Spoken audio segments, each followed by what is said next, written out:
Good evening. I'd like to call the March 4th meeting of the Alexander Board of Commissioners to order.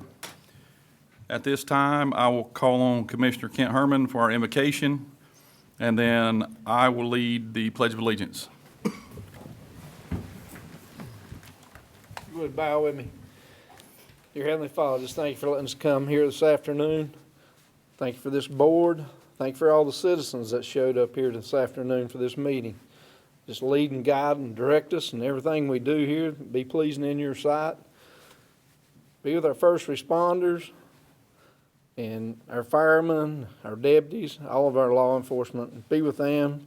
Look after them. They return to their respected homes.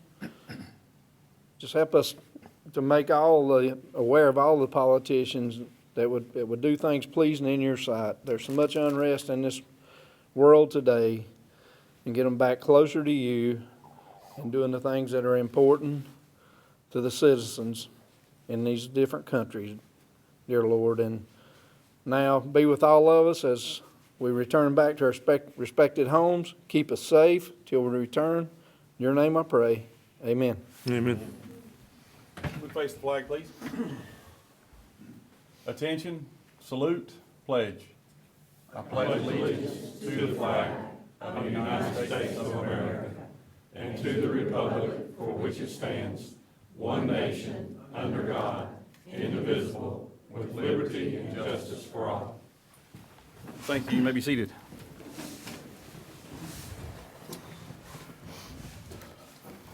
First, next item on the agenda is a special recognition of the Alexander Central High School cheer team. And I will call on Commissioner Larry Yoder for that presentation. Well, first of all, let me tell you, it's an honor for you all to be here. And it just tickles me to death what you all have done. And I've got something here and I'm going to read, but before I read that, I really want to say that I've thought about you all for several weeks now. And the one thing that's impressed me the most is the fact that the way you all have worked together as a team, how you have struggled together, how you have gained trust in one another. Because you have to trust your teammate in order to do some of the things that you have done and to compete. You have to trust that they've educated themselves and worked in a way that they'll be able to perform on stage. And I hope and pray, and well, my prayer for you is this, is that as long as you go throughout life, that you will remember these times that you had at Alexander Central High School, and that you will remember those relationships that you developed with those teammates beside you. Because those teammates trusted you, you trusted them, they had confidence in you, and look what you ladies and gentlemen achieved. And you can only do that by having faith and trust in your fellow teammates. And that means a lot to you, it means a lot to this community, and I know that your parents are extremely proud of what you all have accomplished. I'm proud of you, this community's proud of you, and I've watched cheerleaders for a long time, and the thing you have to remember, it is a sport, because there's no way that you can just walk out there and do those things.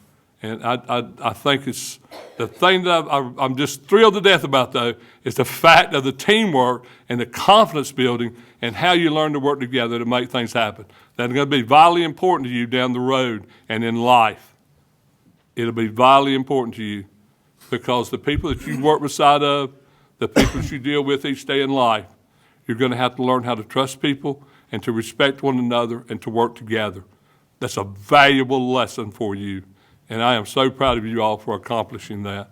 And now I'm going to read a little bit about what went on and what you've done for the last year, okay? Last month, the ACHS cheer team traveled to Orlando, Florida to compete in the National High School Cheerleading Championship. This competition is held by the Universal Cheer Association, better known as UCA.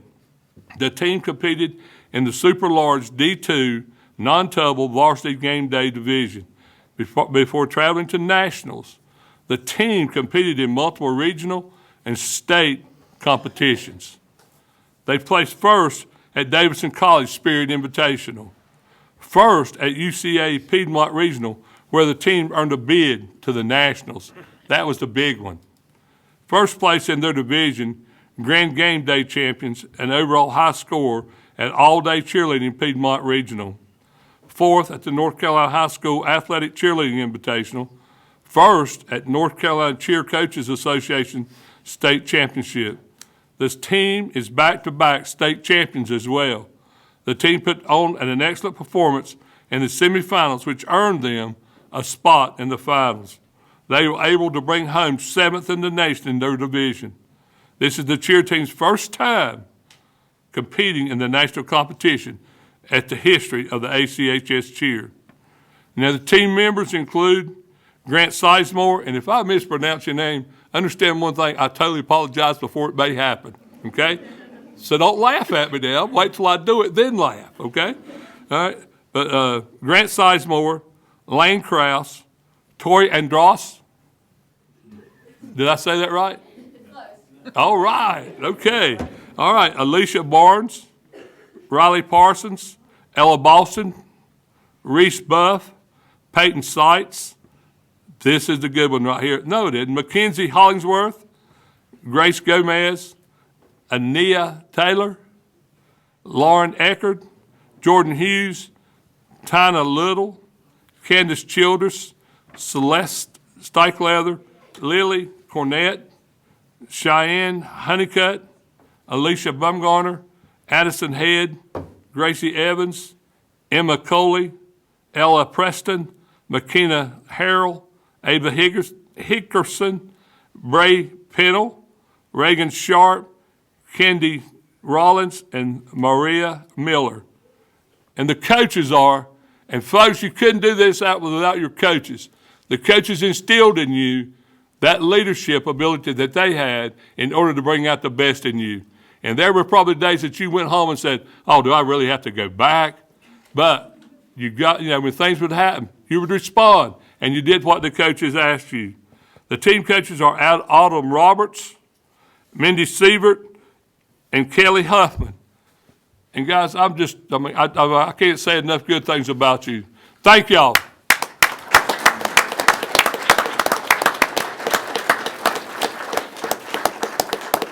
And so you'll remember this night, we also have an Alexander County pin for each of you. And I'm going to give those to Coach Mindy. I've known her mama for 400 years, and we've been friends. I'll tell you a little story about her mother, just so you'll know. Back when her mother was a young kid, about the size of this young man, and I was on the highway patrol, and her mother her grandmother worked at the hospital. Well, whenever her grandmother had to come to the hospital to take x-rays, she had to bring her with her. So I would push her around the hospital while she was working. Her mom has never forgotten that. It was a good time. But thank you, and God bless you, and we appreciate everything you and the girls and the men at Alexander Central have done. And you too, big guy. Okay? All right. Mindy, have the girls and coaches Have them come up. take a picture. I think it'd be easier to do it that way. Let Micah get a picture.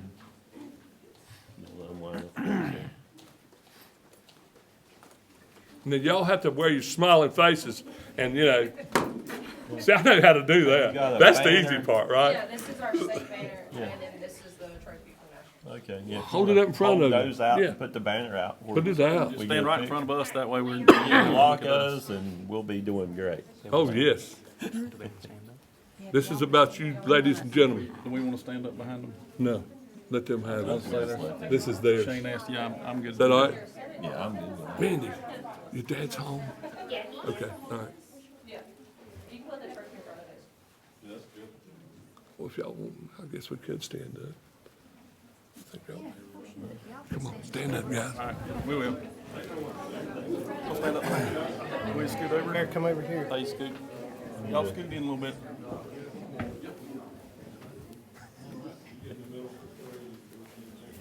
Okay, on the count of three.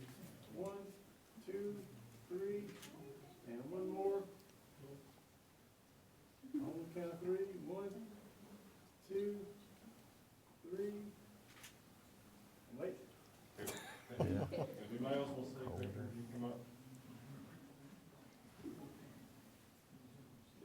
Did we get it or?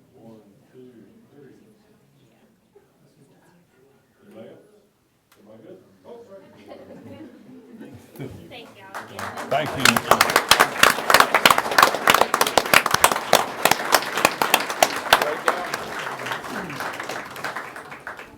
Now, I know y'all not bashful, so if any of you'd like to say something, we'll let you stand over there at the mic and say something. I got my way pretty quick. Thank you all so much.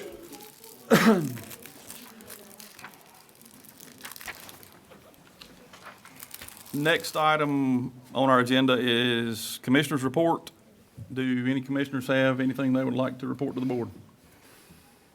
Mr. Chairman, I just have one thing.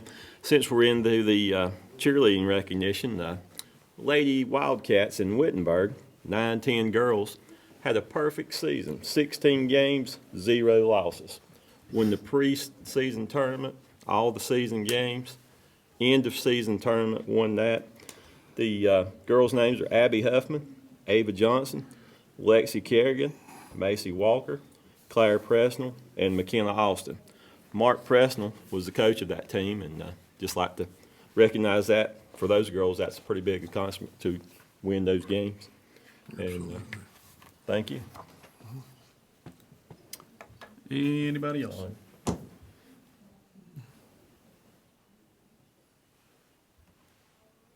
Do thank the cheerleaders and the parents, for making it able so they could get down there, get back, and provide some funding, so know how that is.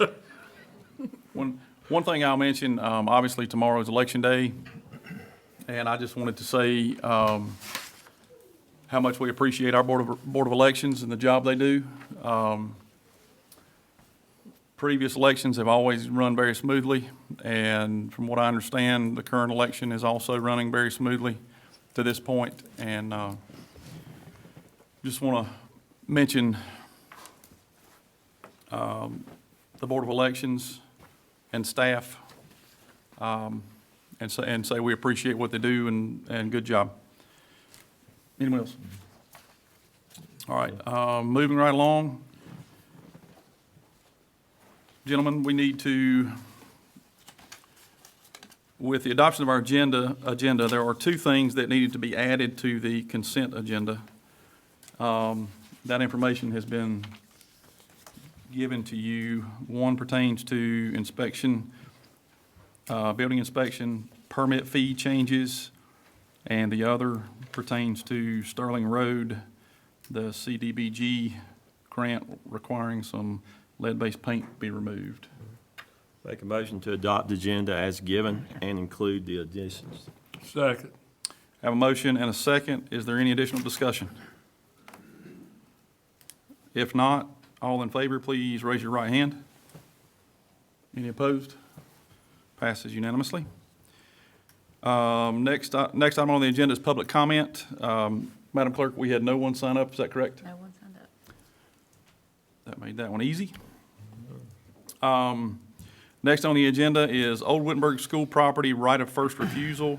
I would recognize Karen Brixey, who is the Board of Education attorney. Good evening. Thank you all for putting us on the agenda. I think it was submitted to you in your board packet. I had submitted it to Ben Falconberry, your attorney, that by statute, we need to offer you the Old Wittenberg property since you did reserve the right to the first right of refusal back in 2021. We do have an offer to purchase for $600,000, which would be both parcels of property, approximately 8.8 acres. So we need to offer that to you pursuant to statute, and we do have a firm offer. We do have a written offer, and I am holding yet to be cashed the earnest money. So if the school board could get a decision from you all relatively quickly, and I could get it at some point in writing, the school board can move forward with the purchase if you don't want to purchase it. Well, we have had some unofficial discussion, and that being said, I would make a motion for the Board of Commissioners to decline the right of first refusal on the property at the Old Wittenberg School property, which would allow the school system to move ahead and do what they will with that property. I second. second the motion. We have a motion and a second. Is there any discussion? Well, I'd just like to say that, something that's been going on for a long time, and I see that building just about every day. It's sat there and, got worse and worse. So I think selling it is a good thing. And I also want to give a little cheer, I guess, to the school board and to especially the newly board elected members for pushing things forward to get, these things going to try to resolve, some of the shortfalls and things that's been going on for a long time. So just want to make sure that they know, we're behind them and do what's right. If I can't meet my budget at home, we got to do something. I can't go to the bank and say, hey, give me more money. So, That's you correct. got to make it work. So that's all I have, Mr. Chairman. Ms. Brisky, does this, if commissioners decline that and you're going to, or contract and escrows with this entity, is there still a 10-day upset period? There is. That Yes. would be for somebody else that wanted. Yes. Okay. But by statute, it's offered to the commissioners first, the county first. And then if you decline, then I will start the proceeding and make the publication of the offer to purchase so that the 10 days starts. Makes sense. So if there's no upset bid, then it'll conclude. If there's upset bids, we go through that process. But it will be published. An upset bid wouldn't be the worst thing. Wouldn't be. More money. Yeah, so, any more discussion? If not, I'd ask for a vote. All in favor of declining the county's right of first refusal to purchase the Old Wittenberg School property, please raise your right hand. Passes unanimously. Thank you. And if at some point in the next week I could get some sort of a written communication verifying that, that would be great. Shouldn't be a problem at all. Great. Thank you very much. Jamie Jamie keeps us straight, she'll get to you pretty quick. You'll get me going? Yeah. Yep. All right. Thank you all very much. Appreciate you. your time. Good deal. Next on the agenda, number 9, comprehensive plan update. I would recognize Brian Burgess, the Director of Planning and Development.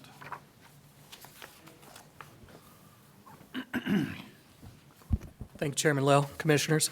I know it looks like a lot of slides in your packet. I promise I'm going to go through this as quickly as I can. 2 of you are very familiar with this, so feel free to chime in, anything in the process that you thought stood out as well. But we are done with our comprehensive plan. Draft has been released on the website. Under Planning and Development, there's a thing that says 2045 Draft Plan. And the Planning Board has sent forth a favorable recommendation to you guys. By state law, we have to go through a legislative process to adopt it, but before I make you guys make such a hefty decision, I figured I'd give you an introduction first and come back to you next month for the final decision. And Chad, bear with me here. Let's go one more. So the first thing I'm going to talk about is the input that we got, because that's really the most important part of developing any plan. We had 644 folks respond to our survey, which was honestly better than we expected. And we also had quite a few people show up to one of the 5 public input sessions we had in person, and got a fair amount of detailed responses from the folks who came to that. Chad? There's going to be some surprising things and some unsurprising things in this. Unsurprisingly, folks in Alexander County think that preserving agricultural land is important. It's the backbone of our county in a lot of ways, and so obviously preserving that is going to be a high priority in this plan. Chad? In the next 20 years, would they prefer to see, this one honestly shocked me. I expected to see more small-town feel, but I think people are understanding of the fact that if you want to keep your taxes relatively low and if you want to attract new businesses, you got to have a little bit of growth. There's got to be people to sustain those businesses and to help share that load. So folks had a good understanding of that. What kinds of growth would they be most comfortable with? And you guys will start to notice a theme midway through this. Tourism, parks, and recreation by far took the lead on that, followed by single-family residential and retail, with everything else kind of trailing behind. 3 most important needs of Alexander County, recreation, restaurants, and then sort of a tie between ag and commercial retail is what came out of that as well. How important, this one was shocking to me, how important is increasing alternative modes of transportation? So bike, multi-use path, sidewalks, that kind of stuff. More than half were in favor of it. That's somewhat important, very important. People didn't really put it up as the highest priority, but they said, you know what, if we've got the option, it seems like that's something we need. So this is interesting. So do you feel that there are adequate homeownership opportunities in the county? Most people said yes. There are quite a few who still said no. But on the next slide, when you ask whether or not there are enough rental opportunities, most people agreed, no, there aren't. And typically, in places I've worked before, it's been the exact opposite when I get a response. So I was curious to see that, but I'm not sure why. What has the greatest hindrance to housing in Alexander County? I'm glad you guys are all sitting down. This will shock you. Availability and cost, the same thing it is all throughout the nation. It's something that we are not unique in having to struggle with here. But when you ask where should that housing be developed, most people said Bethlehem, Taylorsville, outside of the town limits and inside of the town limits. Hiddenite got an honorable mention, as well as the Wittenberg, Ellendale, and Stony Point communities. Unsurprisingly, the more rural communities in the county said, you know what, we're fine as we are. So the kind of housing most people are comfortable with, again, unsurprisingly, single family is going to be the most easily palatable, but a really good interest in senior housing and condos, which I think is something that, again, nationally people are becoming more comfortable with. And 1 in 4 said that mixed use for commercial and residential and multifamily said that they understand the need for that as well. Is public water availability important to the future of Alexander County? Our respondents overwhelmingly said, yes, it is. We're going to need public water. When it comes to public sewer, still overwhelmingly say that, yes, it is going to be important, but not quite as overwhelming as public water. Are there adequate parks, public waterfront accesses, recreation, and entertainment opportunities for residents of all age and group? Overwhelmingly said no. And again, this is a theme that we'll talk about here in a minute. Do you see a need for more parks? Absolutely, the answer was yes, and that was also true for the in-person conversations we had as well. Which natural resources need the most attention? Shocker, parks. Next one's going to be rivers and streams and woodlands. Would you like to see the following cultural resources? Community events and festivals took the lead, but not far behind it was parks and sports facilities. And then historic preservation was also a high priority as well, tied with community centers. Why do you choose to live in Alexander County? Number one response, family and friends. This is a community first and foremost. The next follow-up was rural character, and it's a good place to raise children. Everything else sort of fought for the middle of the ground, but those 3 were the standouts. What do you think is missing from Alexander County? Restaurants, parks, and entertainment. Top 3 on that. So, all of that, plus a lot more information that's available in the back of the plan if you guys want to get into it, led to the development of the actual draft plan. So my job is to take what folks tell me, the commissioners, the steering committee that we had appointed, the planning board, department heads, and the community, try to make some sense out of what folks say, here's what we want to see for the next 20 years, and turn that into something that we can work on. The topics that we went over were land use, transportation, economic development, housing, public services, environment and recreation, and historic and cultural resources. I'm going to breeze through those, the highlights of those chapters real fast. Note on the format, each chapter has a narrative portion, explains the logic behind the recommendations we're making, as well as giving you guys maps and valuable information. So there's some census data in there. Sometimes there's mention of conversations we had in public input that help qualify the recommendations. And then the recommendations come in the form of a tiered system. They're organized into goals, objectives, and strategies. And I thought of this today around lunchtime, as I'm sure you'll understand in a minute. Probably the easiest way to break that out is a goal would be, I'd like some food. Objectives would be, I'd like some Italian food, and strategies is, I'm going to go to Giovanni's. So you really kind of whittle it down from there. The goals are big picture, and we can always be taking actions that follow those goals that don't necessarily fall into objectives and strategies, but these are some things that we've identified as potential action items that we could be taking as a county. So, for land use, we've got an emphasis on updating and replacing our current land development ordinances. As I've mentioned several times, the zoning ordinance is older than I am, and I think my first meeting with you guys, you all unanimously told me, hey, we got to get a new zoning ordinance, and so that's one of the things we've been working on. The land use plan encourages a growth management strategy to help keep that balance between growth but maintaining the small town feel. And I'm doing my best to make more efficient, common sense land use policies. So some of the recommendations that are in there, and you'll see, I just go to strategies on this. The goals are big picture. I figured you'd want to see a little more rubber meets the road. So draft and adopt an updated zoning ordinance. You guys will be seeing that in the next few months. We're already moving forward on that one. Ensure all rules and procedures regarding land development are explained in an accessible manner in a publicly available document. Do my best, really what this means is do my best to keep jargon out of our documents and make it so that anyone who picks it up has a good idea what I'm talking about. Use zoning as a means to encourage and incentivize intentional development patterns. That's a fancy way of saying if we've got water and sewer somewhere, that's probably a good place to develop. If we don't, it's probably not. This is the future land use map. As I just said, water and sewer drove a lot of this. So the red areas are where we're going to probably want to concentrate most of our dense and commercial development because that's where water and sewer is. And there's infrastructure that can support it. So red down in the quarter is going to be Bethlehem. The center is going to be Taylorsville. The little one in between the edge and the center is Hiddenite. And then Stony Point is an area that we think could use a lot of investment to help sort of bring that up to par.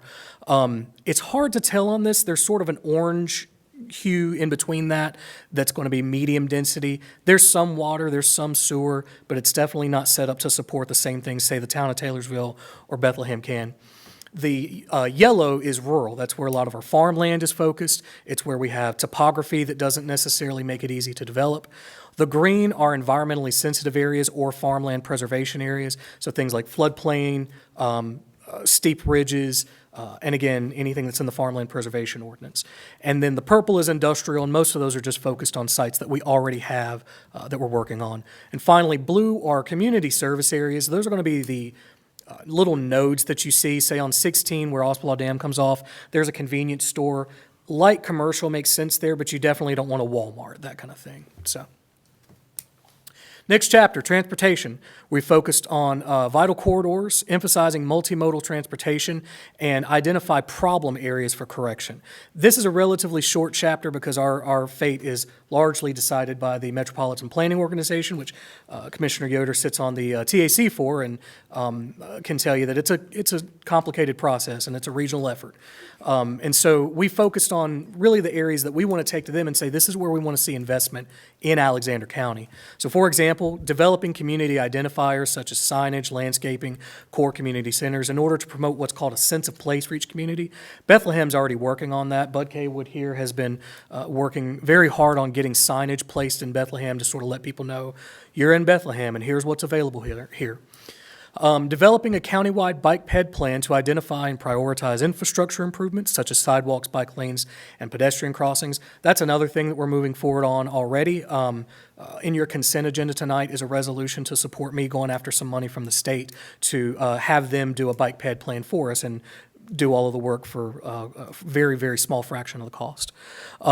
Strategy 4.2.1, this is one of those ones that's directed on actual problem areas. This is going to shock everyone. 16 in Millersville Road intersection. It's a high crash area, it's a high congestion area, so we put that in there somewhere. We'd like to see some focus put by the MPO. Economic development. Diversity of economic base as a priority, not depending on just one industry to keep the county afloat. Focusing on strategies to make Alexander County competitive and an eye towards tourism and recreation as an economic development tool. We've got orchards on the north side. We've got beautiful land that folks want to come and spend their free time in, and I think that that's something that we as a county can capitalize on. So some of the strategies we have are to review our incentive policies to allow greater participation by creating new or expanding existing small and medium-sized firms. And that's something that you guys know Connie Kincaid works very hard on, working with small businesses and getting them set up in Alexander County. So figuring out ways that we can continue to support that and enhance it. Determining existing and future economic development needs for public facilities in order to target investment strategically. So instead of just building water and sewer out really with, just wherever it's available, figuring out where we really want to focus that kind of development and make those investments in places that we identify as making the most sense. And then premier and promote shovel and pad ready sites within the county. That's kind of a standard. Everyone in the state says that that's one of their goals. So for housing, Housing is complicated. I think you guys know that. What we try to do is focus on identifying existing and potential resources for residents and look to allow organic development to take place in appropriate areas, and that's important. They have to be appropriate areas, while discouraging in undesirable development areas. So the government is very limited on what it can do in terms of helping affordable housing. We're not in the business of building the housing ourselves, but what we are in the business of is how we regulate land use and how we put our land use regulations into practice that may hinder or help affordable housing development. So what we're going to try to do is encourage those kind of things as much as we can and hope that the market is willing to meet us in the middle on that. So some of the strategies are investing in public utilities such as water and sewer, service in urban service areas. Those are those red parts of the map. They're called urban services area that you guys saw a few minutes ago. To encourage higher density development. However, restrict housing densities in rural areas of the county. So we're kind of trading off. The parts that don't have that infrastructure, we're going to pull back on density, but the places that do, we're going to say, okay, this is where it needs to go. And then one of my recommendations is for us to develop an Alexander County Housing Committee to evaluate current and housing needs and recommend future housing strategies. Like I said, it's complicated, and having experts come together, realtors, folks who are working in affordable housing, that kind of thing, to tell the county, hey, we've got a great opportunity here, maybe we should, I think is much better than expecting me to have a grasp of all of that stuff, because I'm limited to land use regulation. So that kind of help would be great. Public services. This is by far the largest topic. That is the bulk of this document. It encompasses a lot. It goes from utilities to law enforcement, fire, schools, internet, and everything between. Most of the recommendations focus on enhancing the services that the county already provides.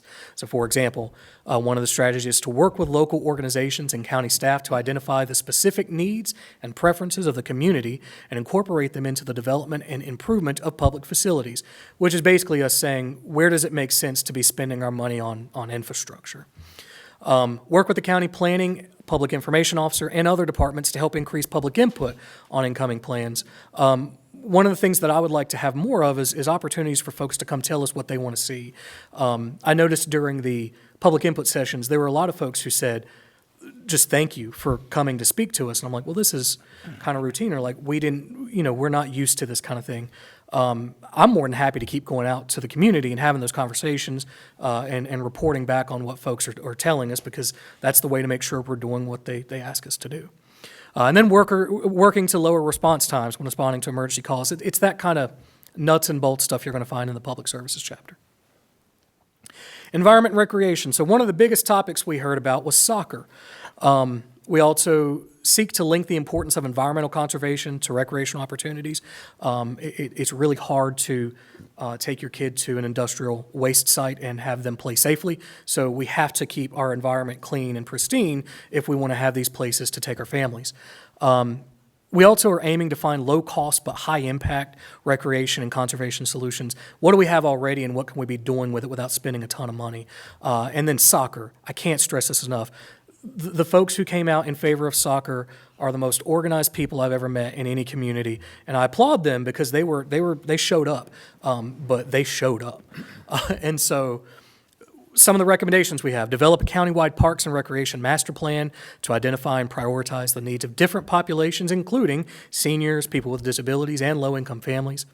Encouraging the development of a sports complex in a central location that includes soccer, but also baseball, football, basketball facilities to allow for travel sports. I promise there is an aquatic center thing mentioned in here as well. It's just not on the slide. And then continue to limit light pollution, especially in rural and conservation areas. So, historic and cultural resources, I promise I'm almost done, should complement the work already being done by the Alexander Historic Preservation Commission. Again, this is something that Commissioner Yoder sits on, and I've been working with Connie to help get implemented. The new land development code would also have like an overlay district. So we're doing a lot of this work already. And it also emphasizes the economic value of cultural resources like events, libraries, museums. So some of those strategies include continue to maintain the Alexander County Historic Preservation Commission's certified local government status and pursue funding opportunities through their CLG program to support historic preservation activities. That's a grant program. The state gives a fair amount of money to communities to help keep those communities or to keep those structures compliant in the historic preservation standards. Develop meeting spaces at library branches for community and organizational use. I was shocked to hear this. Our our libraries don't have much in the way of meeting spaces, where most of the public meetings I would typically have are going to be in libraries, and so that's something that we saw as a high-value thing. And then pursuing funding opportunities such as endowment funds, library foundations, and grant funding to enhance county resources without impacting taxes as much as we possibly can. That money is out there. All right, so the last chapter, implementation. It's basically a big old checklist. All of the stuff that's in the earlier chapters is consolidated down in this chapter for an easy reference. It does identify some of the expected challenges and ways to overcome them. So, for example, funding is always the hardest part to getting these things off the ground, and it speaks to the importance of finding, like I said, funds, endowments, grant funding, that kind of thing. So, what to expect? Annually, you should see me come up here and talk about the comprehensive plan. Every 5 years, there should be a general update to the plan because it's a 20-year plan, but things change. You may want to take a look at it and go, you know what, this doesn't apply anymore. We need to rework this. And you guys will hear me say the words comprehensive plans at every single meeting from now on. You will get sick of those words.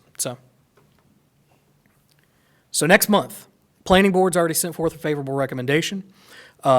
Like I said, according to state law, we have to do it in a legislative decision procedure. So I will advertise a public hearing and come to you guys next month for an official vote on this. You don't have to take any action tonight. However, I will say if you go to the website, or if you want me to print off, if you like hard copy, you can do that too. But it's on the website, Planning and Development, Draft 2045 Plan. Review it, see if there's something in there where you're like, hey, we really need to reword this, or cool, looks good. Let me know in the meantime. I'm more than happy to make those edits, and then next month we can hopefully have this thing formally adopted. So, any questions for me? Any questions? No, a lot of time and effort has went into this, so thank you. Thank you. Thank you. Thank you, Brian.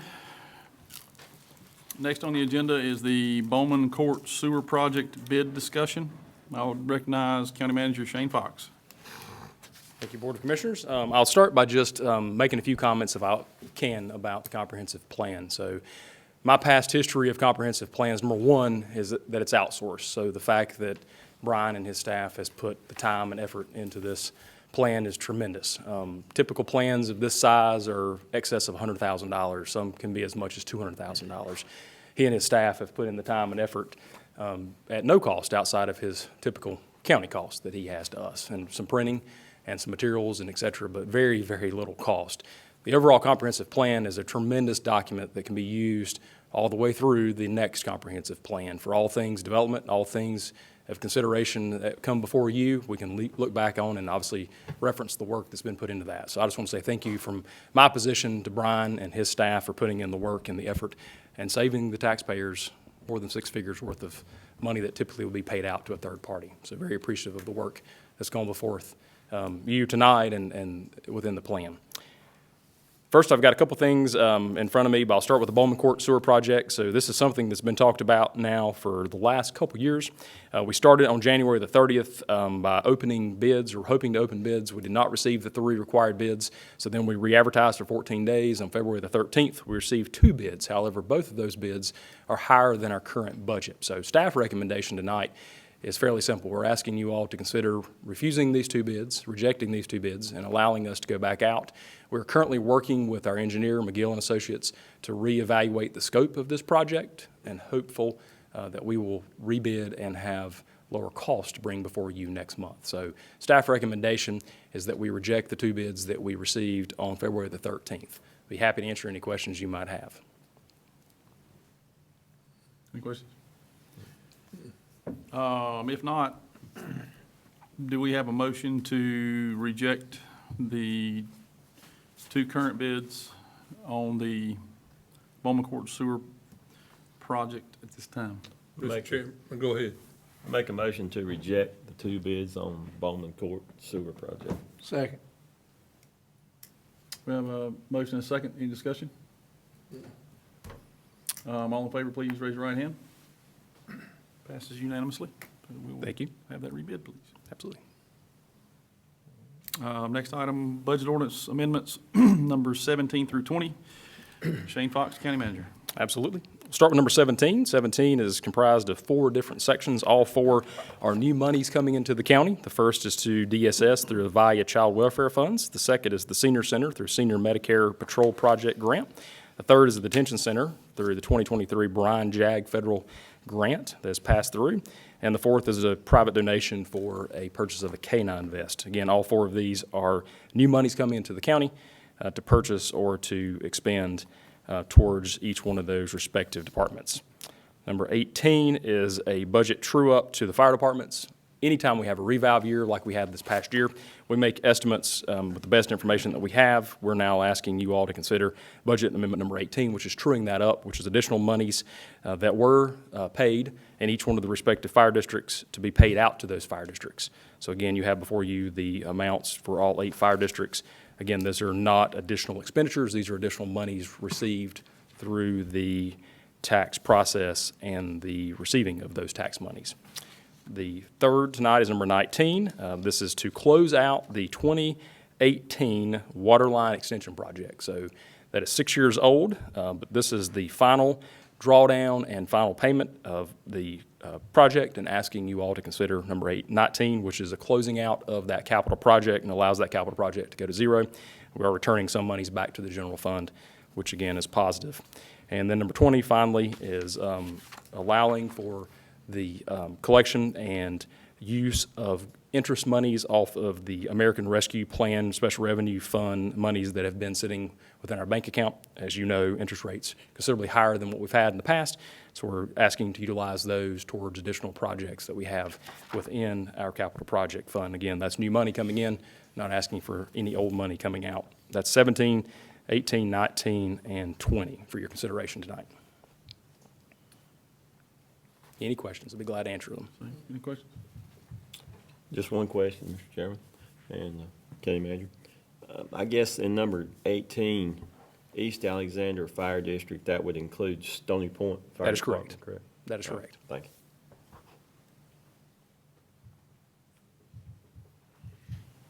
you. Mr. Chairman, I'll make a motion, we approve 17 through 20 budget ordinance amendments. Do we have a second? Second. We have a motion and a second. Is there any additional discussion? If not, all in favor, please raise your right hand.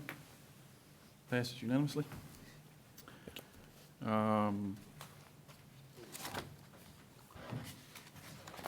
Next item on the agenda is the consent agenda. Gentlemen, you have had this information presented to you. A reminder, it does include the 2 additions, the inspections, building inspection permit fee changes. And just to give you, I did have a conversation with Bill Rogers, the department head, and some of those changes are to simplify some things with the new software program that they are rolling out 1st of April. Along those lines, I am the test dummy for that new system. And it's going to be a major improvement for our building inspections and permitting process. Everything will be, you'll be able to do everything electronically. Notifications from inspections, pass fails, any information like that, will be transmitted electronically to the permit holder. It's going to be it's definitely a step in the right direction. And then we'll also have the Sterling Road CDBG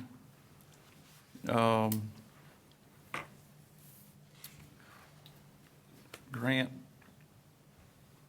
that requires some lead-based, the lead-based paint testing and bid approval. Are there any other questions on the consent agenda?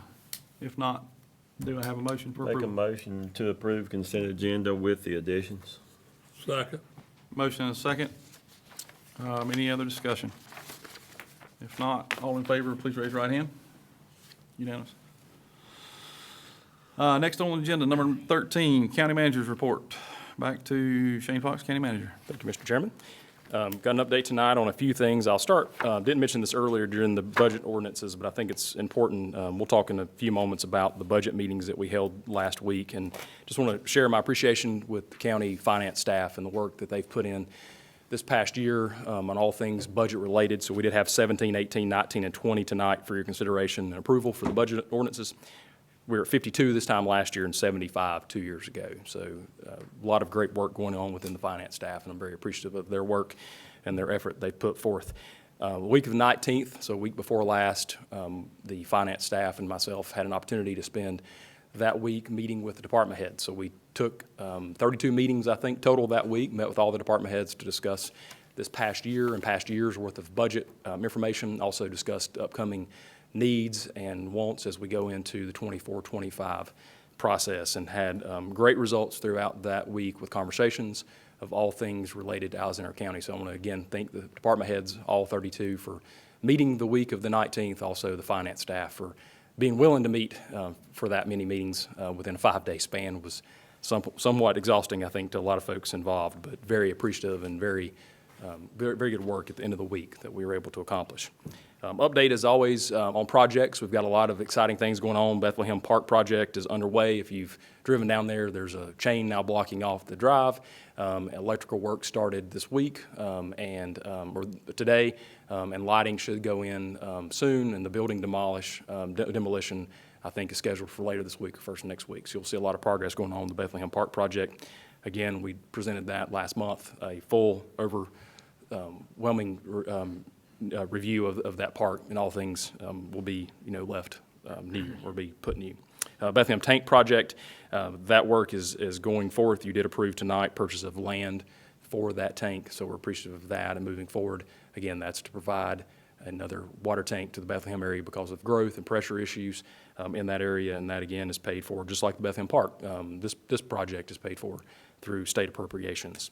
Fire training facility welding is complete. All that's left is painting the outside of the containers and putting some gravel down for a driveway. So that is really, really close, just in time for our upcoming certifications that are going to happen within some of our fire departments. Sterling Road was mentioned earlier with the lead-based paint approval for the budget amendment. We did advertise for bids for engineering services. We did not receive 3, so that's back out. We did receive 1, so we're optimistic that that one will continue to rebid the second time. If so, then we're able to accept that one and move forward. That's Sterling Road project, CDBG grant to pay for that project. Once we do pick an engineer, they'll develop the scope and, of course, move forward with the project and rebidding or bidding for a contractor at that time.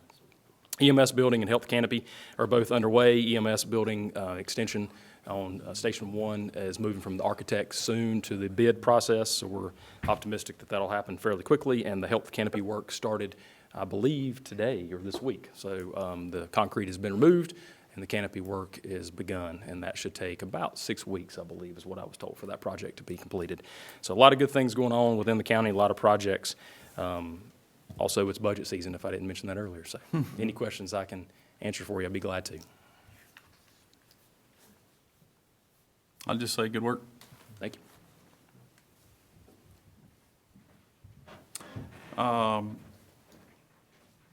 We will now transition into our Consolidated Human Services Board meeting.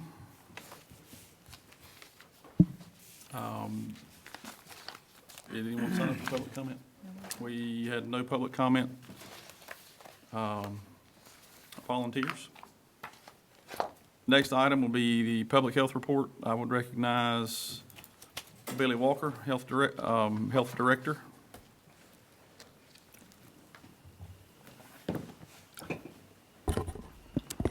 Good evening. I'm going to give you a quick update. I'm going to do an organizational update, a financial update, and an accreditational update, and then I'm going to let my health educator do a situational report. So, next slide.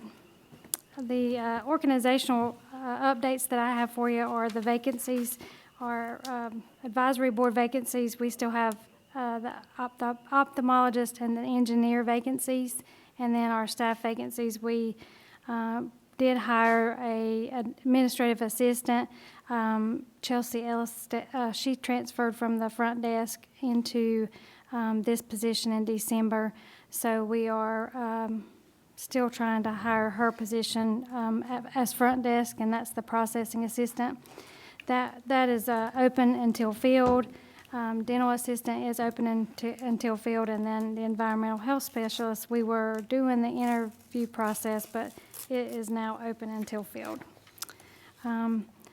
The organizational updates, I have to discuss the workforce development plan since you're my governing body. We have had some issues, with environmental health, and so we're trying to make it more competitive.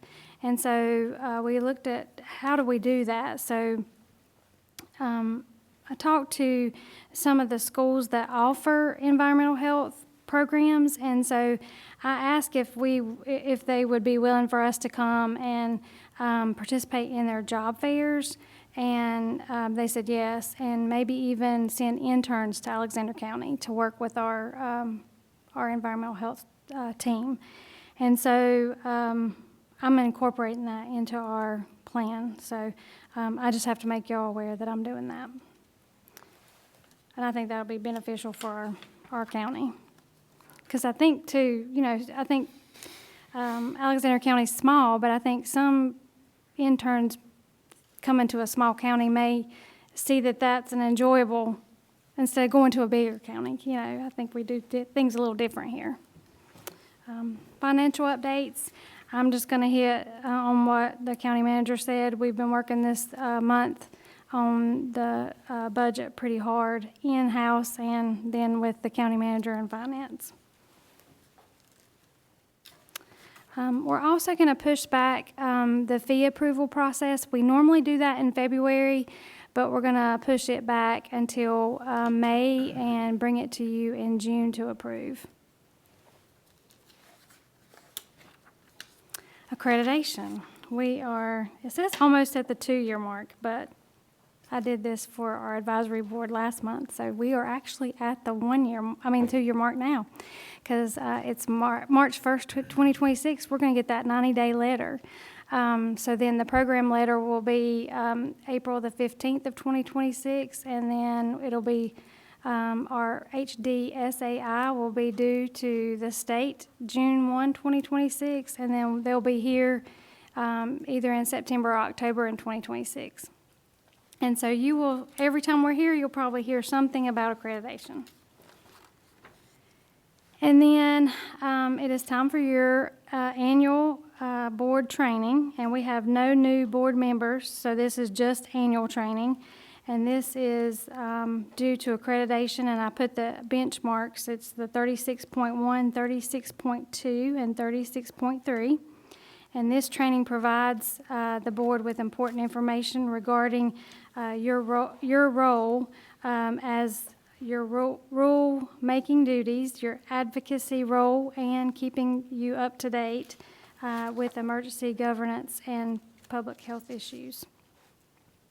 And then 34.1 in accreditation is that I sent you information prior to this meeting, and that was via email 2/26/24 for you to review prior to the meeting. And that was the board operating policy and procedures, and I think that was admin 3.02, and then the board policy and procedures, and that's admin 3.05. And so I will need your signatures on the following, which is the Service Board Annual Review Acknowledgement Statements, and then your Annual Review Guide, which is 2024. Any questions on that? The situational reports, I'm going to let Katie do, she's my health educator, I'm going to let her do her reports that she has for you. Thank you all for letting me come to present these reports. They're really important for our accreditation benchmarks. I gave a little review of all of the reports because they all seem really similar. Even for me, who's in the health field, they get pretty twisted up. So all 4 of these reports do have to be reported to our Board of Health or Board of County Commissioners. The CHA is the Community Health Assessment, and we do that every 4 years. We do data collection, analyze that data, and then we report it out. We have to give this to y'all, of course, and then the general public. All of the other plans are then built off of the CHA. The SOCH is the one I'll be mainly presenting on today, and a little bit of the strategic plan as well. The SOCH is done every year in between the years that we do the CHA. It's an essentially a abbreviated version of the assessment, and it provides some updates from the last CHA. We did just submit this March 1st, so that is complete. And now we just need your input on it as well. And then the strategic plan, this is agency developed in coordination with our CHA, and it gives really detailed specifics on the numbers of all the reports we run. It shows progress on our priorities, and this one is 4 years long, so it goes right in coordination with the CHA. And then the CHIP and the strategic plan are essentially the same plan, but the CHIP is more of a living document version. It exists on Scorecard via the internet. And it utilizes the results-based accountability training, and it goes with our CHA, our strategic plan, and it's also 4 years long. So strategic plan and CHIP as well as SOCH. So our strategic plan, as we reported back on our CHA from 2022, we chose mental health, substance use disorder, healthy living, child care and parenting, and elder care. And those were from our Healthy Alexandrians, community input, and then advisory board. So our priorities for mental health, the things we've worked on are when we hired an LCSW, which is our licensed clinical social worker. In April of 2023, we started tracking the amount of clients that she serves. So 54 is the singular number of clients that she served just from April to the end of December of 2023. Risky Behaviors is a program that the health educator, myself, runs in the schools for the freshmen and sophomores. I teach them mental health and counseling a little bit, some background information on that, vaping, substance use disorder, kind of some things that tie in with mental health. And in the fall of 2023, I served 156 students. Substance use disorder, the fun one. The first set of reports that we ran was from when we hired from when the port position was hired. We've been tracking in coordination with him the number of calls that he's run and then the number of kits that he's distributed. Those kits have Narcan, fentanyl test strips, some package information, and then some information about resources that people can find if they do have an overdose or need addiction recovery. The other priorities that we tracked for SUD, more specific to the health department, were the SUD prevention materials. Shannon Childers, Mallory Chapman, and myself, we put together a series of 3 separate videos that were 30 minutes long. They essentially taught on addiction, genetic predisposition, vaping, resources, how to recognize an overdose, and what to do if you do witness an overdose. We presented those via the internet. The schools presented them, and we did get some feedback, but because of the Parent Bill of Rights, we had to send out surveys first, get consent back, and then the students were allowed to give input if they had signed up for their parents. So based off of that, we did track the total number of students viewed, but the number that we got on feedback was not as much. But this year, we'll be able to get some more information back on that because we'll be a bit more prepared and not have to worry about navigating that. So with that, we served about 412 students in the high school. Then the SUD prevention with our community leaders in September of 2023, at one of the SUD meetings, someone had mentioned that perhaps going out into the community and educating the parents would be a good idea, as well as educating the students.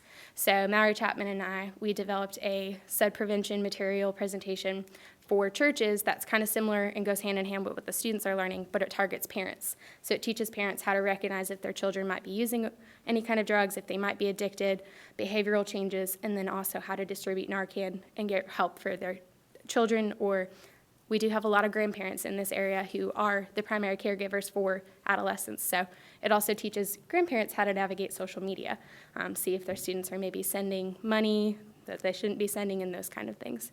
So we did serve a total of 3 churches, and then our SUD prevention with our community leaders was our Catch by Breath. And then lockboxes distributed, the medication lockboxes. We give out materials at every community event that we go to. And we did this in coordination with RHA and BioHealth. They helped us give out medication lockboxes, and we also tracked our own. We gave out 174 in 2023. Other priorities, healthy living. This one, we did nutrition classes in coordination with the Cooperative Extension. The total number of participants that DARE sent to me was 199, and these were nutrition education, healthy living at each stage of life, and then basic meal plans. And then, of course, we have the wellness fair for our own employees. And then we just submitted a letter of support for the county multimodal planning grant. And then we had the social media campaign, which just educates on nutrition, tobacco cessation, those sorts of things, where you can get free exercise outside in the community. And we tracked the number of Facebook posts we put out there, and we did 32. Elder care, we did the senior education. So went into birthday lunches and presented on healthy living at certain stages of life. So nutrition education, substance use prevention, physical activity at ender stages of life. And we reached 79 seniors. And then childcare and parenting. The main thing that we're doing with this is utilizing the Systems of Care grant under our Child Collaborative. Since we've not put anything out yet, we have been tracking the total number of meetings on this collaborative, and we met 14 times in 2023. So this is our SWOT. This goes on the very end of our strategic plan. And it's kind of a rough assessment of things we can improve on, things we kind of suffered on, things that might hinder us in the future and have hindered us in the past. So for our main strengths, our community partners. We've had so much great collaboration, especially with our Substance Use Disorder Coalition. Without all of our partners, we wouldn't be able to do any of the work that we do. Weakness was that we had a really high rate of no-shows in our own clinic, but we have a quality improvement plan in place now to kind of increase those numbers.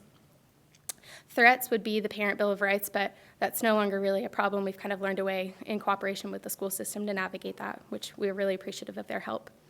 And then the Rural Health Grant, I did forget to mention, we did apply for that, so if we do receive those funds, that will also help with healthy living as well, because we'll be able to serve uninsured and underinsured people in our clinic.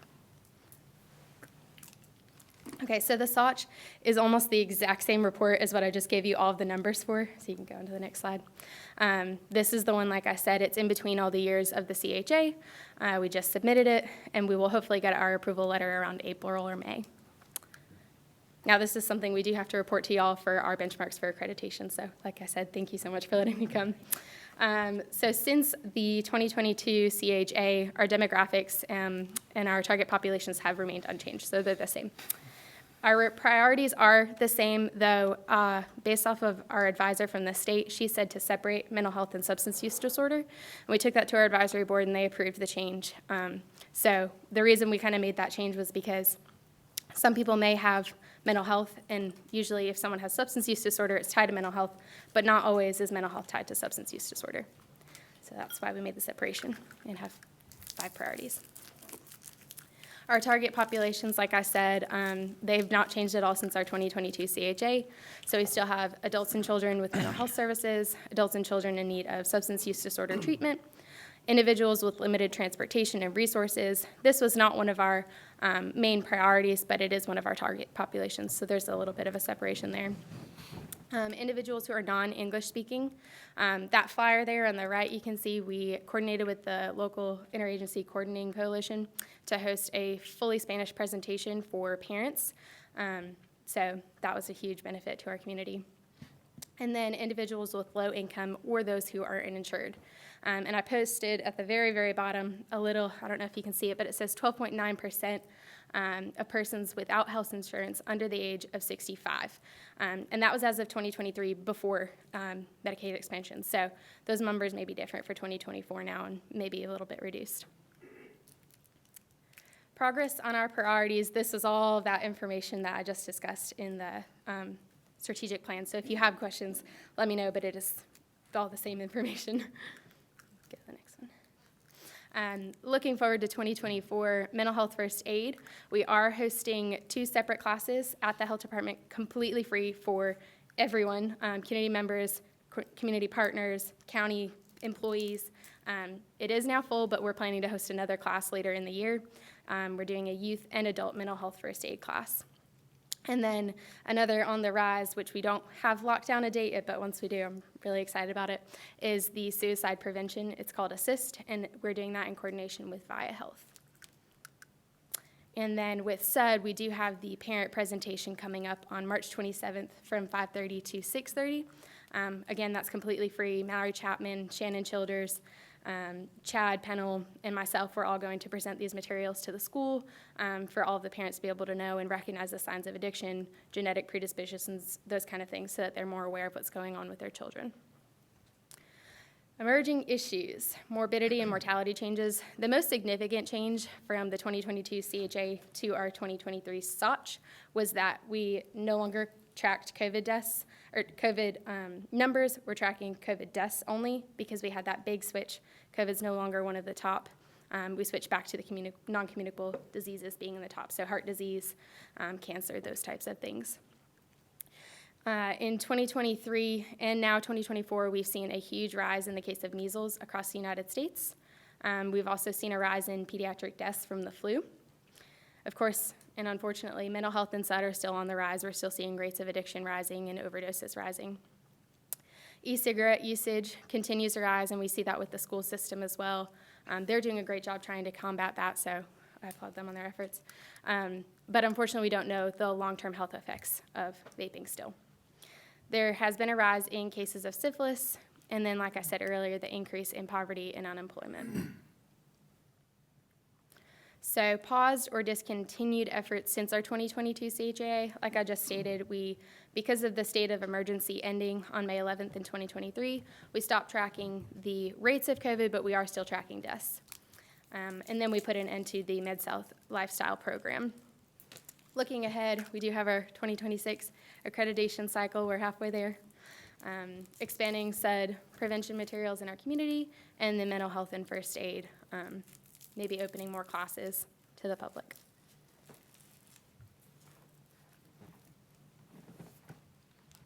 And when she said we're halfway there, we actually had a meeting today, and we are almost 100% up to date for everything that we need for accreditation so far. So we feel pretty good about it. There's 147 benchmarks, so it's a lot of information to put together. Yeah. So I think you can tell that the girls at the health department are very, very busy, and they are so excited about being in the community educating. So they wear me out. Okay, I'm going to tell you about renovations, and we're very excited about this. We've been waiting on this for about 2 years. So it is the new front entrance cover, and I'm going to do a public notice, which is another accreditation standard. So we have this posted in the newspaper. So construction will begin today, and it did. We want the public to proceed with caution, observe all temporary directional signage provided at the site, comply with instructions issued by the health department staff and or construction staff. And if you have any questions regarding this issue, please call 828-632-9704. And we thank you for your cooperation and regret any inconvenience that this may cause. We did realize today that even with the signage that patients are standing at the doors and really not knocking. So we got wireless doorbells for them to ring, and we put signage to ring the doorbells. And we have staff as runners for that. So just bear with us. It'll be 4 to 6 weeks of inconvenience, but it'll be so much better when this is done. Any questions? Very good. Okay. I just wanted to say that the program that you guys came and presented at First Baptist Church, I've not heard anything except great compliments about it. But, you know, it's something that has worked real well to bring out the information to the public. And I think the more information we can give to the public, the better off we're going to be, especially due to the fact that in the last couple of weeks, we still had some problems with some things happening. And I just think it's really, really good that this program's out there. And more parents and more students or teenagers, they don't have to be students, they need to pay attention to what you're doing. And I do know this, I know that one store that I frequent quite a bit because it's close to the house, they stopped selling vape. They don't even sell it anymore. It's got a sign up where they were selling it, And I walked in and I said, how about a strawberry? You know, and I didn't even know anything about a bouquet, but the whole point was, he said, Larry, I stopped that, you know? And I was just real proud of him because he does not, I mean, moved it all out. Said he didn't want to fool with it, didn't want a part of it. So I thought that was really good. So the information's getting to some of the stores and the people that sell it, and that's going to be a tremendous help. That's fantastic. That's the kind of feedback we love to hear. I couldn't believe it. I'm like, really? He said, oh, yes. You know, so that was very, very good. And I was glad to see that type response from the public, that there's some places that are going to say, you know, it's not worth the money we're making for these kids to spend $50, $60, $70 on a vape. And it does no good. It's heart attack medicine, it's lung medicine, it's brain medicine. I mean, and they just, it's a terrible thing. And I do appreciate what y'all did and coming and presenting everything to the church. Very good job. They are working with Chad and IT in the county and Prom Promise and some of the students at the high school, and they're gonna put together a video utilizing the students. I think it's gonna be great. Yeah, it'll be essentially an overdose video simulating a student having an overdose at prom. And we've got members from the Beta Club that are volunteering to participate and be part of the process. So I think that will help engagement as well as students seeing faces they recognize when they watch the video. Yeah. Well, thanks all. Thank you. Thank you. Good job, thank you. Next on the agenda is the Senior Center report. I would recognize Miss Christy Hunt, our Senior Center Director. Hello, good evening. Thank y'all for having us here. I kind of want to stray just a little bit from my PowerPoint. I received this, it's an article. One of the seniors sent it to me right before I came. And she asked me if I could read it. And if it's okay with you all, I will read it. And I won't say who sent it, but I'm very proud that they sent it. It just says, finding a cure for loneliness could indeed save lives. In May, I'm assuming last year, U.S. Surgeon General, and I'm probably going to pronounce this wrong, Vivek Murthy, declared loneliness an epidemic, and he initiated a call for action to mitigate its harmful impacts. Increased risk of heart disease, stroke, and dementia in older adults. Loneliness also increases the risk of early death by more than 60%, per his report. I find that to be very interesting because one of the number one things that the seniors who are new to the senior center will come and say is, we're lonely. We want to find something to do, somewhere to go, people to be around, and fun activities just to keep us busy, keep our minds occupied, and just keep going. And that is one of the biggest things that I have noticed about the seniors. They know.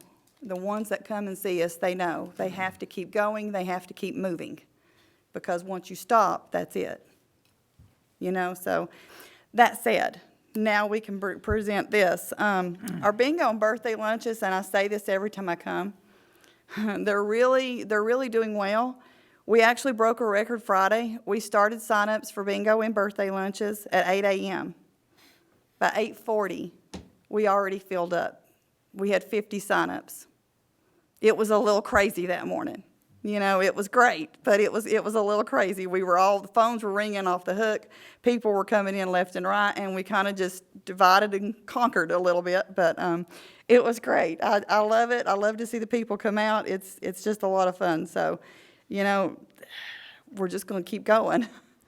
That said, you know, bigger building would be lovely.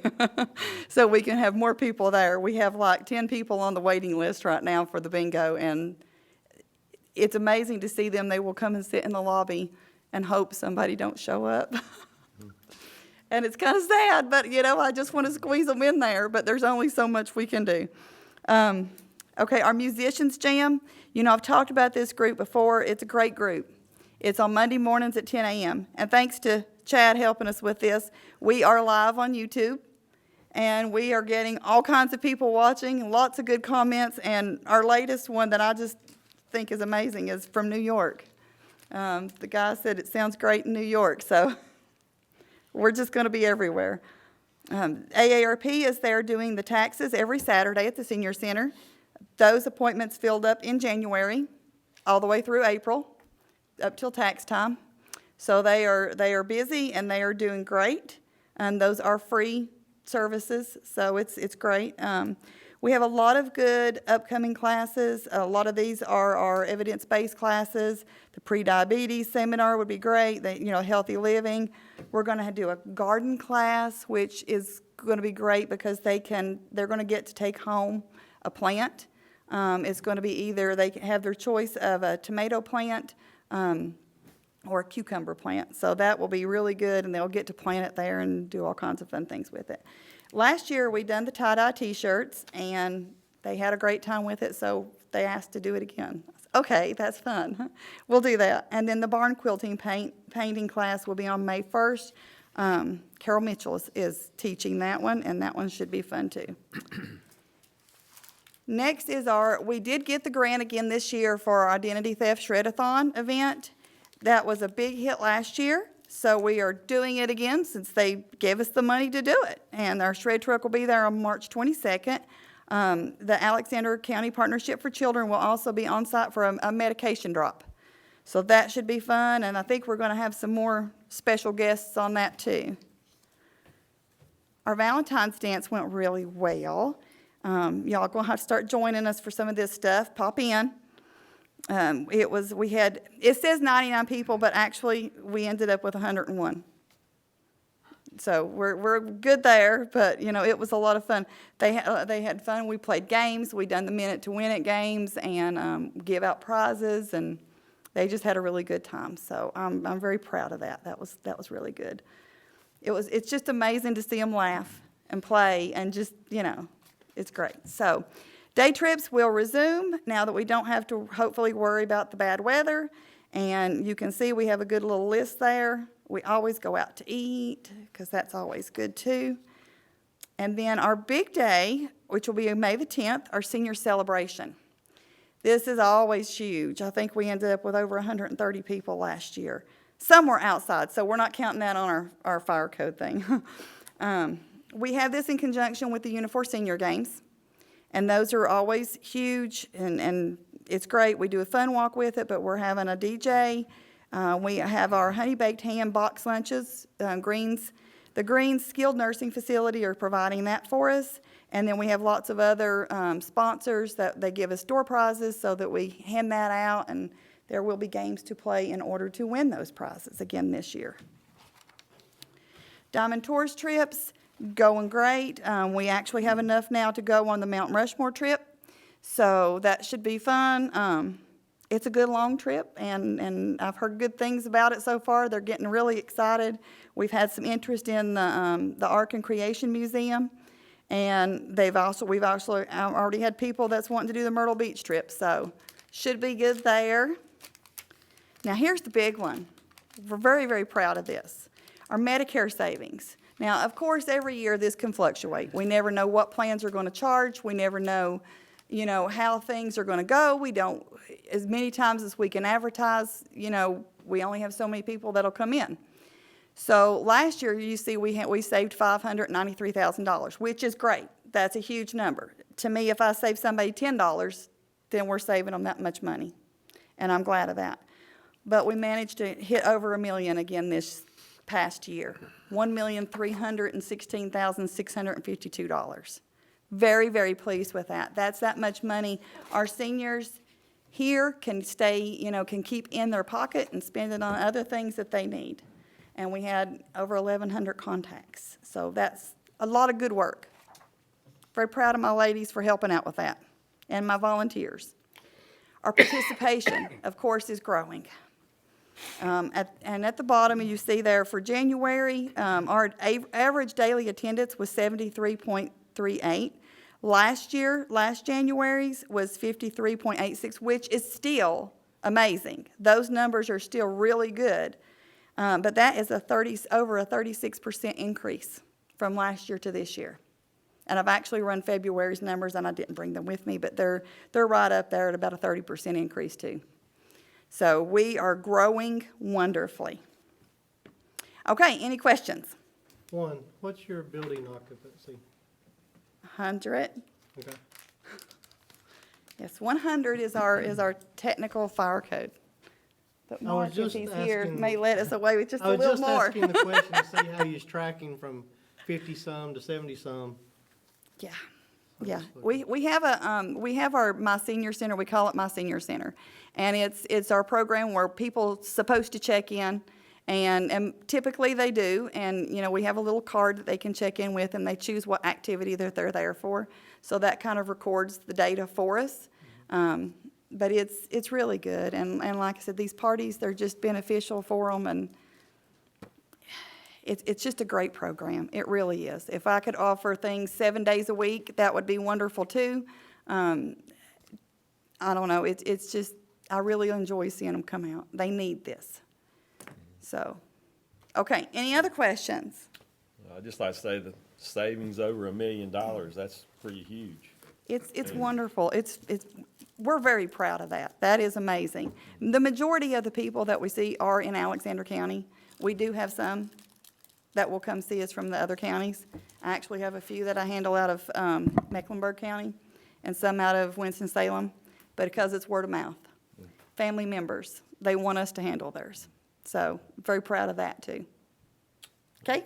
Thank you. All right, y'all have a good evening. Thank you, ma'am. Great report.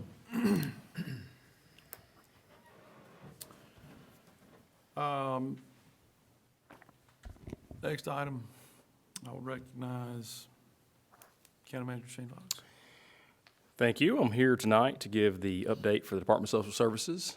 Mr. David Moose is at Chapel Hill this week for the UNC School of Government classes, so I'm going to be here to present. Carrie Jarrell is also here, Social Work Program Manager with DSS, so she's here to back me up with any of the technical questions you might have. So we'll start by talking about our DSS Director Search update. So we did post the position for a little more than a month. It closed February the 14th. We had 11 applications that were considered qualified. We have set up a number of interviews starting next week. Our plan right now is to go through the first phase of the interviews, and then we'll determine after that point whether or not we want to continue on with those applications or those applicants, a second interview or a third interview, and we'll keep you apprised to how that process is going. So we are starting to set up those interviews for next week, starting on Monday. Again, 11 total applications that were considered qualified. Vacancy rate is 12% as of right now. That's about where we've been. Still hiring qualified applicants for child welfare and economic services. We're just simply having a hard time finding qualified individuals, and that's the same as across the state. I know that's been something you've heard for quite some time. We are seeing a much, much less turnover rate, which is good. So again, we're staying at about a 6 or 7 number vacancy there overall, with the number 1 and 2 being child welfare and economic services. So we're continuing to look for different ways that we can hopefully attract individuals to come and apply and be a part of the team here. Foster care, child protective services, and adult protective services numbers. We have 59 children in DSS custody, 4 that are out of state, 4 that are in our Links 18 to 21 program, 18 foster homes currently in the county, and we did not have any adoptions in November, December, or January, unfortunately. We have 60 current cases in CPS that are open, and 13 wards in adult protective services as of right now. A couple new hires we present here with our CPS team. This is Tiffany Howard, social work assistant, and Mary Ann Pearson, social work 3, foster care. Economic services highlight, this is adult Medicaid and family and children's Medicaid. We did have our open enrollment that started in December. You'll see that chart to the right with the increase there of more than 350 applications. We have seen that number go back down. So we did see a very, very steep spike once open enrollment started. Again, we're not sure exactly how to project this going forward. We do expect that trend line, as you see there, to continue, but right now we've seen that dip in January and February prior to the or lower than the trend line from what we've seen in the past. So again, open enrollment started December 1st. We did have a spike the first month, and we have now seen in January and February decreasing numbers there. Do have 4 new hires in economic services: Jennifer Dyson, Mitchell Cook, Lynn Thal, and Laney Hammer. Each one of those individuals have started with us in December and January and early February. So again, we are having some success, but we're just not having the number of applicants that we would like to have for some of the positions we have open. Again, we're working on keeping our retention as part of our recruitment, so to speak, and keeping those that we have currently employed hopefully happy and moving forward with the organization. Other news, our food drive was recently held, and there's 479 items that were collected, by unit competition for those who collected the most, with Family and Children's Medicaid, who won with 180 items. Again, all items donated to the Christian Crisis Center Food Bank. So very thankful for all those who participated with the food drive. Any questions you might have? I'd be glad to try to answer those, or Carrie's here again to answer any technical questions you might have with anything related to DSS. Thank you. With that, next on our agenda, we will be moving into closed session per North Carolina General Statute 143-318.11A, 4, 5, and 6 for economic development, contractual, and personnel issues. We will reconvene for the purpose of adjournment only. Thank you for being here, and hope you have a safe trip home.